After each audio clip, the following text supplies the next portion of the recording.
Gözlerinizi kapatın ve kendinizi görkemli, devasa bir mahkeme salonunda hayal edin. Salonda ölüm sessizliği var. En yüksek kürsüde altın işlemeli cübbesi, başında ihtişamlı tacıyla bir lider oturuyor. Ancak bir tuhaflık var. Kafası tamamen öne düşmüş. Vücudu tahta iplerle bağlanmış. Çünkü bağları çözülürse yere kapaklanacak. Derisi yer yer morarmış, etleri kemiklerinden ayrılmaya başlamış ve salona dayanılmaz bir koku yayıyor. Karşısındaki savcı bu cansız bedene doğru parmağını sallayarak bağırıyor. Hırsızlık yaptın, kilisenin kanunlarını çiğnedin, makamını hak etmedin, cevap ver. Salondaki düzinelerce üst düzey bürokrat ve din adamı ise dehşet içinde bu tiyatroyu izliyor. İşin en delice kısmı ne biliyor musunuz? Az önce saydığım o suçlamalar bittiğinde o çürümüş cesedin arkasına saklanmış genç bir görevli ağlamaklı bir sesle cesedin adına savunma yapıyor. Masumum efendim, yemin ederim masumum. Hayır, bu bir Hollywood korku filmi ya da distopik bir dizinin senaryosu değil. Bu milattan sonra 897 yılında Avrupa'nın göbeğinde, Vatikan'da yaşanmış, resmi kayıtlara geçmiş gerçek bir mahkeme. Katolik kilisesinin üzerine tonlarca toprak atıp unutturmak istediği insanlık tarihinin en grotesk, en absürt ve en karanlık nefret hikayesi. Ölmüş ve gömülmüş bir adamın cesedini mezardan çıkarıp yargılayacak kadar gözü dönmüş güç canavarlarının dünyası. Hazırsanız insan aklının sınırlarını zorlayan o dehşet anına gitmek için her zamanki gibi zamanı geri sarıyoruz.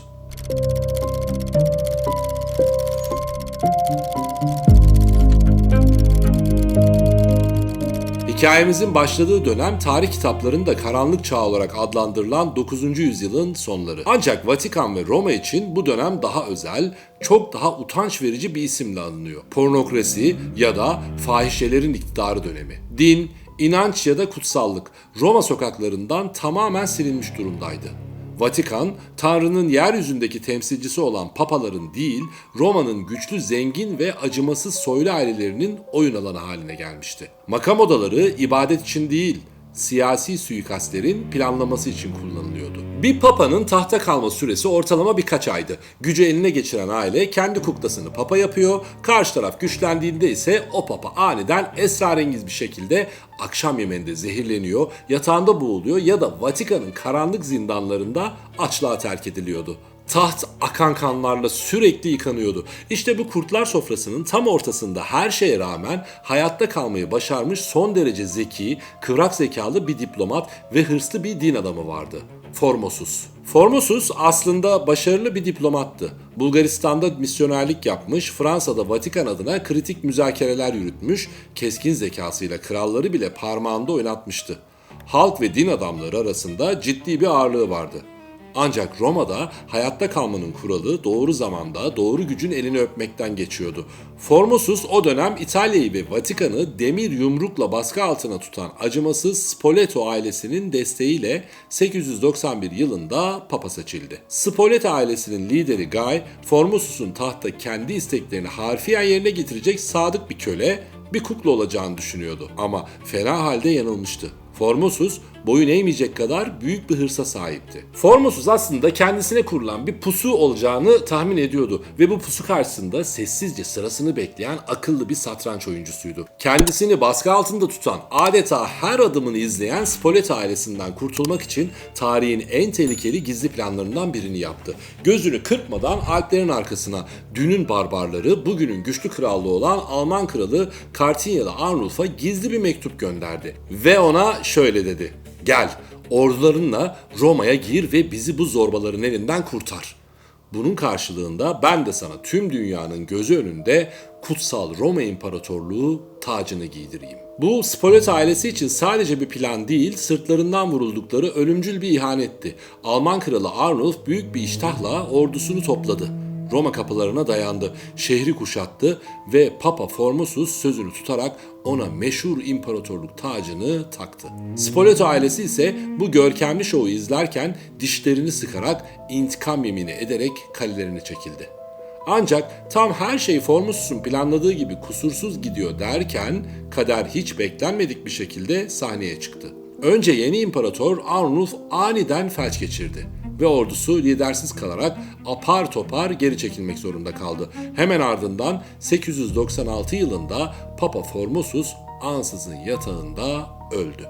Formosus muhtemelen Spoleto ailesi tarafından yavaş yavaş zehirlenmişti ama en azından eceliyle ya da değil bu dünyadan, bu pislik içindeki Roma siyasetinden kurtulduğunu düşünüyordu. Toprağa verildi, üzerine dualar okundu, mezarın üzerine ağır mermerler dikildi ve Roma halkı onun defterini kapattı.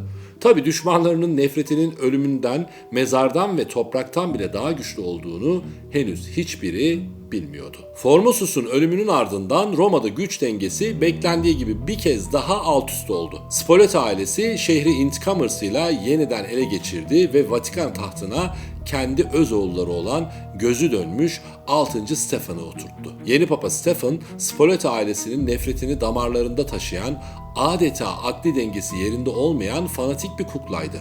Ailesi Formosus'un kendilerine yaptığı o Alplerden gelen ihaneti asla sindiremiyordu. Formosus ölmüştü ama bu onlar için yeterli bir ceza değildi. Onu tüm dünyanın önünde aşağılamak, tüm kararlarını tarihten silmek ve onlara karşı gelenlerin sonunun ölümden sonra bile ne kadar feci olduğunu herkese kanıtlamak istiyorlardı. İşte o an insan aklının sınırlarını zorlayan o sapkın fikir doğdu. Formosus canlıymış gibi mahkemede yargılanacaktı. 897 yılının dondurucu bir kış gecesi Papa Stephen'ın emriyle bir grup muhafız ve sarhoş mezar kazıcı San Pietro'nun altındaki karanlık mezarlığa girdi. Formosus'un tam 9 aydır toprak altında çürümeye terk edilmiş tabutu fener ışıkları altında çıkarıldı. Kapak açıldığında ortaya çıkan manzara ve koku tarif edilemez bir dehşetti. Ceset tamamen çürümeye yüz tutmuştu. Etler kemiklerden ayrılıyordu. Ancak Papa Stephen'ın bekleyecek bir tek dakikası bile yoktu. Muhafızlar kokudan kusmamak için burunlarını sirkeye batırılmış bezlerle bağlayarak o ağır cesedi tabuttan zorlukla çıkardılar. Şehrin dar sokaklarından gizlice geçerek mahkemenin kurulacağı ihtişamlı Lateran Bazilikası'na taşıdılar. Delilik asıl şimdi başlıyordu. Burada cesede adeta canlı bir kral gibi muamele edildi. Ölü adamın dökülen saçları tarandı. Yüzündeki çürümüş topraklar titizlikle temizlendi. Ve üzerine sadece yaşayan ve aktif görevde olan gerçek papaların giymeye etkisi olduğu o kutsal altın sarısı ipek papalık cübbesi giydirildi. Başına elmaslarla süslü papalık tacı yerleştirildi. Formosus ölümünden 9 ay sonra tahta iplerle bağlanarak yeniden o görkemli papalık tahtına oturtulmuştu. Karşısında ise jüri olarak görev yapacak, korkudan titreyen şok içindeki kardinaller ve gözlerinden nefret saçan, adeta delilik fışkıran Papa 6. Stephen bekliyordu. Şimdi o salondaki havayı solumaya çalışın. Tarihte bu olaya Synodus Horrenda yani dehşet duruşması deniyor. Papa Stephen büyük bir hışımla kürsüye çıkıyor. Karşısında oturan ölü adama tiksintiyle bakıyor. Formosus'un vücudu gazlardan dolayı şişmiş, kafası sürekli sola doğru düşüyor. Muhafızlar arkadan çaktırmadan mızrakların ucuyla cesedi dik tutmaya çalışıyor. Stephen parmağını ölü adamın yüzüne doğru sallayarak bağırıyor. Söyle bize Formosus, geçmişte Porto Piskoposuyken o bitmek bilmeyen kibir ve hırsı yüzünden evrensel Roma tahtını nasıl gasp ettin? Hangi hakla kutsal makama oturdun? Konuş! Salonda çıt yok. Sadece mumların çıtırtısı duyuluyor. Ceset doğal olarak cevap vermiyor. Veremez. İşte tam bu anda tiyatronun trajikomik zirve noktası. Cesedin hemen arkasına, cübbelerin gölgesine, dizlerinin üzerine çökmüş 19 yaşında gencecik bir diyakoz yani kilise görevlisi yerleştirilmiş. Görevi ne biliyor musunuz? Formosus'un yerine cevap vermek. Onun sesi olmak.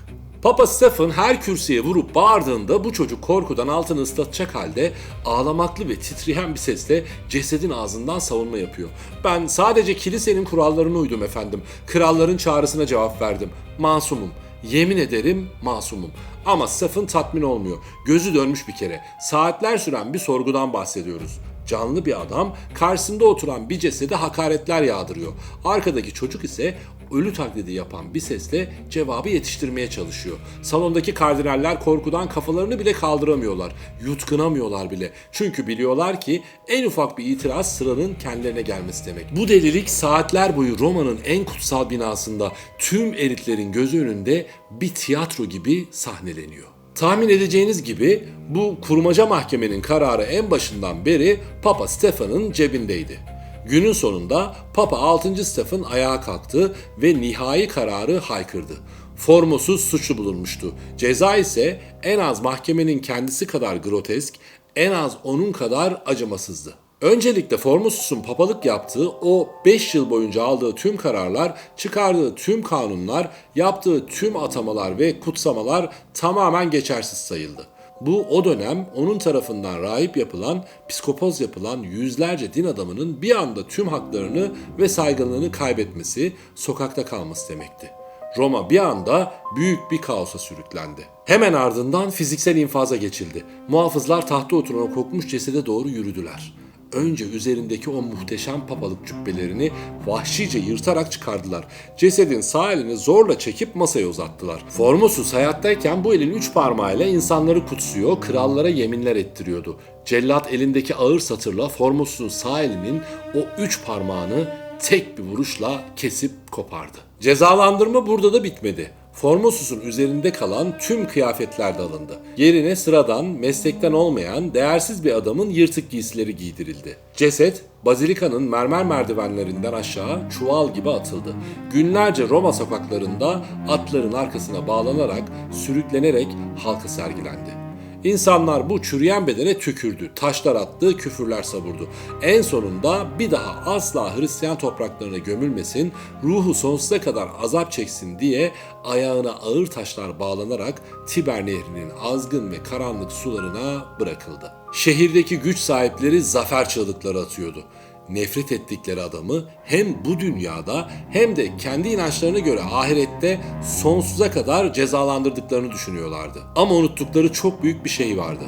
Doğa ve insan vicdanı bu kadar büyük bir deliliği asla cezasız bırakmazdı. Kelebek etkisi çoktan başlamıştı bile. Ceset sinodunun üzerinden sadece ama sadece birkaç ay geçmişti ki Roma şehri o güne kadar gördüğü en şiddetli depremlerden biriyle sarsıldı. Depremde şehrin birçok yeri ağır hasar gördü ama en sembolik, en şok edici yıkım nerede yaşandı biliyor musunuz? Mahkemenin yapıldığı, o cesedin yargılanıp parmaklarının kesildiği Lateran Bazilikası'nın devasa çatısı büyük bir gürültüyle çöktü. Kutsal duvarları ortadan ikiye ayrıldı. Batıl inançların ve dini korkuların zirvede olduğu bir çağda Roma halkı bu felaketi tek bir şekilde yorumladı. Tanrı, Papa Formosus'a yapılan bu barbarlığa, bu saygısızlığa öfkelendi ve şehrimizi lanetledi. Roma sokaklarında bir anda büyük bir isyan ateşi parladı. Dün cesede taş atan o cahil halk bugün öfkeyle Papa Stefan'ın sarayına doğru yürüyordu. Stefan'ın paralı muhafızları öfkeli kalabalığı durdurmaya yetmedi. Halk sarayı bastı. Papa 6. Stefan'ı yaka paça o kutsal tahtından indirip zincire vurdu. Onu Formosus'un cesedini kendi elleriyle çıkardığı o karanlık, fareli zindanlardan birine fırlattılar. Çok değil, o dehşet mahkemesinden sadece birkaç ay sonra 897 yılının sıcak bir Ağustos gecesinde Papa Stefan atıldığı o karanlık zindanda kimliği belirsiz kişilerce boğularak öldürüldü. Güç için, İntikam için hiçbir sınır tanımayan, ölülere bile savaş açan o adamın sonu bir lağım çukurunda nefessiz kalmak oldu. İşte gerçek ilahi adalet buydu. Peki Tiber Nehri'nin karanlık sularına fırlatılan Formosus'un cesedine ne oldu? Depremden kısa bir süre sonra nehirde avlanan bir balıkçı ağlarına devasa ağır bir çuvalın takıldığını fark etti. Çuvalı kıyıya çekip açtığında içindeki parmaksız, çürümüş ama üzerindeki kıyafetlerden kim olduğu anlaşılan cesedi hemen tanıdı. Bu Papa Formosus'tu. Din adamları halktan gizlice cesedi aldılar ve güvenli bir yere sakladılar. Stefan'ın feci ölümünün ardından Vatikan tahtına geçen yeni akıllı papalar kilisenin üzerine yapışan bu kara lekeyi temizlemek için hemen harekete geçtiler. Formosus'un iade-i itibarı yapıldı. Kesilen parmaklarının yerine yenileri konulamasa da onun döneminde yapılan tüm atamalar, verilen tüm kararlar yeniden geçerli sayıldı. Cesedi hak ettiği o ihtişamlı papalık kıyafetleriyle bugün hala durduğu ünlü San Pietro Bazilikası'ndaki anıt mezarına bu kez gerçekten huzur içinde uyuması için yeniden törenle gömüldü. Katolik Kilisesi bu olaydan o kadar büyük bir utanç duydu ki sonraki yüzyıllarda bir daha asla ama asla hiçbir papanın cesedinin mezardan çıkartılıp yargılanmaması için Vatikan hukukuna kesin ve net bir kanun maddesi ekledi. Ceset sinodu tarihin tozlu sayfaları arasında kaybolup gitmiş bir delilik seansı gibi görünebilir. Ama aslında bize insan doğasına dair çok büyük bir gerçeği fısıldıyor. Güç hırsı ve intikam arzusu. Cehaletle birleştiğinde insanın sadece yaşayan düşmanlarıyla yetinmediğini, mezardaki ölülerden bile korkup onlardan intikam almaya çalışacak kadar acizleşebileceğini gösteriyor. Tarih bazen en büyük dersleri canlıların şatafatlı saraylarından değil, mezarların o karanlık ve sessiz derinliklerinden fısıldar. Önemli olan o fısıltıyı zamanında duyabilmek. Geri Sar'ın bu bölümünde tarihin en absürt, en grotesk davasına tanıklık ettik.